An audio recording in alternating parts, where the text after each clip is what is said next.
बिस्मिल्लाहिर्रहमानिर्रहीम। दोस्तों, एक बार फिर सऊदी अरब के ताज़ा तरीन और इम्पोर्टेंट ख़बरों के लिए हाजिर हुआ हूँ। बात करेंगे दोस्तों खुरूज औदा के रसूम वापस होंगे या नहीं होंगे। इसके अलावा जो उम्रा वीज़ा के लिए एक शर्त लाजिमी किया गया है उस पर बात करेंगे। खुरूज निहाई के रसूम पर बात करेंगे।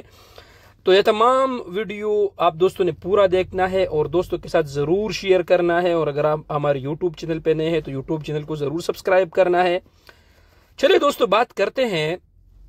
अगर आपका खुरूज औदा यानी आपका एग्जिट री एंट्री छुट्टी लग गया, फिर आप 4-5 दिन के बाद आप सऊदी अरब में हैं और आप उसको कैंसिल करना चाहते हैं, छुट्टी को आप कैंसिल करना चाहते हैं, आपने जो रसूम पे किए हैं क्या वो आप दोबारा वापस कर सकते या नहीं। तो जवाज़ात ने इसका जवाब दिया है कि जो खुरूज औदा के जो रसूम है वो आप वापस नहीं कर सकते, रिफंड नहीं कर सकते। ठीक है दोस्तों, तो इस बात का ख्याल रखें कि जब आप छुट्टी जाना चाहते हैं तो सोच समझ के जो है ना छुट्टी लगाए, ताकि आप दोबारा कैंसिल न करें और आपका जो पैसा ज़ाया न हो।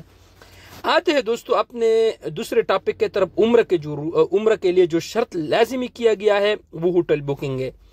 पहले क्या होता था दोस्तों, पहले ये होता था कि आप उम्र का जो एजेंट होता था, आपका जो मकतब वाला होता था, वो बस वो सिर्फ होटल का और एक आम रूटीन के मुताबिक होटल बुकिंग करता था, किसी होटल का नाम डालता था और उसके बाद फिर वो आपको उम्र वीज़ा मिलता था। लेकिन अभी ये लाजिमी है, यानी कन्फर्म होटल बुकिंग ये आपने शो करना है, तब जाके आपका जो वीज़ा है वो इशू हो जाएगा, वरना नहीं होगा। ठीक है दोस्तों, तो इसका ख्याल रखिए इसका।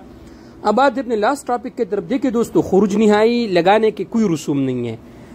दोस्तों ने अक्सर सवालात किए कि खुरूज निहाई लगाने के कोई रसूम है। दोस्तों, तो खुरूज निहाई फ्री में लगता है। उसका शर्त यह है कि आपका इकामा वैलिड होना चाहिए। आपके इकामे में नए निज़ाम के मुताबिक 30 दिन से ज़्यादा होने चाहिए। अगर 30 दिन से एक दिन भी कम हो तो आपका खुरूज निहाई नहीं लगेगा। इन तमाम बातों का ख्याल रखिए दोस्तों। और अगर आपका कोई भी सवाल है तो आप मुझसे कमेंट सेक्शन में सवाल भी पूछ सकते हैं, कमेंट कीजिएगा, मैं आप दोस्तों को इंशाल्लाह ज़रूर जवाब दूंगा। दुआओं में ज़रूर याद रखिए दोस्तों, और चैनल को सब्सक्राइब कर ले, फेसबुक पर फॉलो करें, टिकटॉक पर भी, और वीडियो को ज़रूर दोस्तों के साथ शेयर कीजिएगा और दुआओं में याद रखिए। वस्सलामु अलैकुम रहमतुल्लाहि व बरकातुहू।